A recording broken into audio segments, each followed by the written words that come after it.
Hi friends, कैसे हैं आप सब। मैं हूँ शैली। दोस्तों, पता है, मेरे घर में बहुत सारी किताबें होती थी और उनमें से ऐसी किताबें भी होती थी जो थ्रिलर उपन्यास थे। मेरे पापा थ्रिलर उपन्यास पढ़ा करते थे। उनकी किताबों के खजाने से ही मैंने पढ़ने की शुरुआत की थी।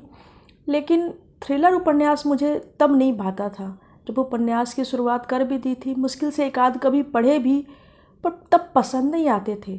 और इन दिनों देखिए, मैं खूब सारे थ्रिलर उपन्यास पढ़ रही हूँ और आपको उनके बारे में बता भी रही हूँ। आज भी एक ऐसी ही किताब लेके आई हूँ जो रहस्य और रोमांच से भरा हुआ है। जब पिछले दिनों किताबें खरीदी मैंने, आजकल ऑनलाइन ही ज़्यादातर किताबें खरीदती हूँ क्योंकि वो आसानी से उपलब्ध हो जाती हैं और एक दिन के बाद घर पहुँच भी जाती हैं। तो मुझे जयंती रंगनाथन का शैडो दिखाई दिया और उसका जो आवरण चित्र था सबसे पहले उसने मुझे प्रभावित किया और नाम ने भी। तो फिर मैंने उस किताब को मंगवा लिया और आपके लिए लेके आ भी गई हूँ।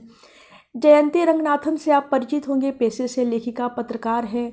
यूँ मैं उनकी औरतें रोती नहीं पहले पढ़ना चाहती थी, लेकिन शैडो पे ही नज़र पड़ गई तो शुरुआत इससे ही। अगर मैंने औरतें रोते नहीं पढ़ी तो उसके बारे में भी आपको बता दूंगी।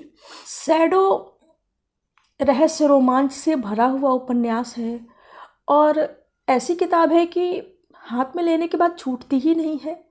पन्ने दर पन्ने रोमांच और रहस्य दोनों गहराते हैं और फिर किताब पूरी खत्म हो जाती है।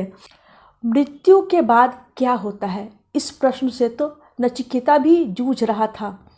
और उस समय से हमारे यहाँ मृत्यु और उसके बाद पुनर्जन्म, इन पे चर्चा होती रही है। पौराणिक ग्रंथ इनसे भरे पड़े हैं जो पूर्व जन्म की कहानी कहते हैं। लेकिन आज इस पे हम भरोसा करते भी हैं, नहीं भी हैं। मृत्यु क्या है, इसके बाद क्या होता है, क्या कोई रहस्य लोक है, पुनर्जन्म क्या है, क्या पुनर्जन्म की गलतियों को इस जन्म में ठीक कर सकते हैं, क्या यह सच है कि हमारे जो इस जन्म के संबंधी हैं वो कहीं ना कहीं पुनर्जन्म से जुड़े हुए हैं। पिछले जन्म में जिनसे हमारा नाता रहा हो, इसी जन्म में वे भी मिलते हैं। इस तरीके की बातें जो हम सुनते हैं, इनके पीछे के क्या लॉजिक हो सकता है, इसका भी एक जवाब जो है आपको इस उपन्यास में मिल जाता है। उपन्यास एक पाठक के नज़रिए जैसी लिखी गई है। एक लेखक है मयंक, वह नया उपन्यास लिखना चाह रहा होता है, कहानी और किरदारों की तलाश में रहता है।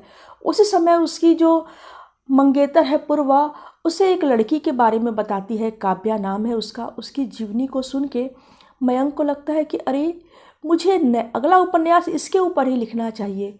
वह उस कहानी के आधार पर अपनी कल्पना को रंग देता है और लिखना शुरू करता है। तभी जैसे जादू होता है, काव्या का मैसेज आना शुरू हो जाता है मयंक के मोबाइल पे। मयंक संशय में पड़ जाता है।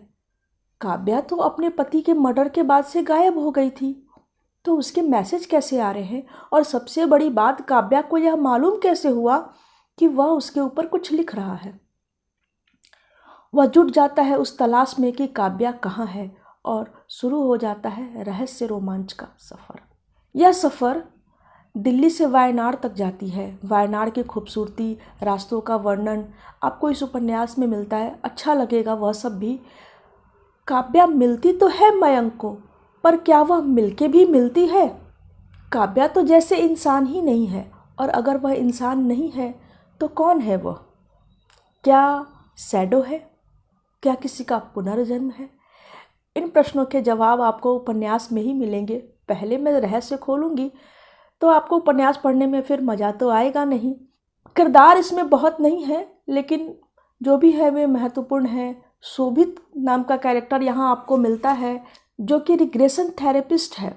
इससे पहले मैंने रिग्रेशन थेरेपिस्ट के बारे में कभी नहीं जाना था। यह ऐसा व्यक्ति है जो आपको पुनर्जन्म में लेके जाता है। मारिया है। मारिया और जो मयंक है उसके रिश्ते भी थोड़े अजीब है। मयंक दरअसल कई सारी लड़कियों से घिरा हुआ है। किससे उसका एक्चुअल रिश्ता है यह समझने में भी आपको टाइम लग जाएगा, क्योंकि सभी लड़कियों के साथ उसका जो व्यवहार है वह एक जैसा ही नज़र आता है। तो कई रहस्य हैं जो इस उपन्यास में हैं, जो अंत में खुलते हैं। शुरू में आप गेस नहीं कर पाएंगे और इसलिए पढ़ के यह अच्छा लगता है। जयंती जी की भाषा भी काफ़ी अच्छी है, सीधी सिंपल है, लेकिन जो उपन्यास का रहस्य है वह भाषा के साथ और गहराता है और आपको उपन्यास बहुत रोचक लगेगा। निश्चित रूप से एक हल्की फुल्की रोचक उपन्यास पढ़ना हो, क्राइम थ्रिलर पसंद करते हो तो यह उपन्यास आपको बहुत पसंद आएगा और यह आपको पढ़नी चाहिए अगर थ्रिलर और रहस्य रोमांच के उपन्यासों में आपकी रुचि है। पढ़ के मुझे बताइए कि यह आपको कैसी लगी। मिलती हूँ मैं अगली वीडियो में अगली किताब के साथ। बाय।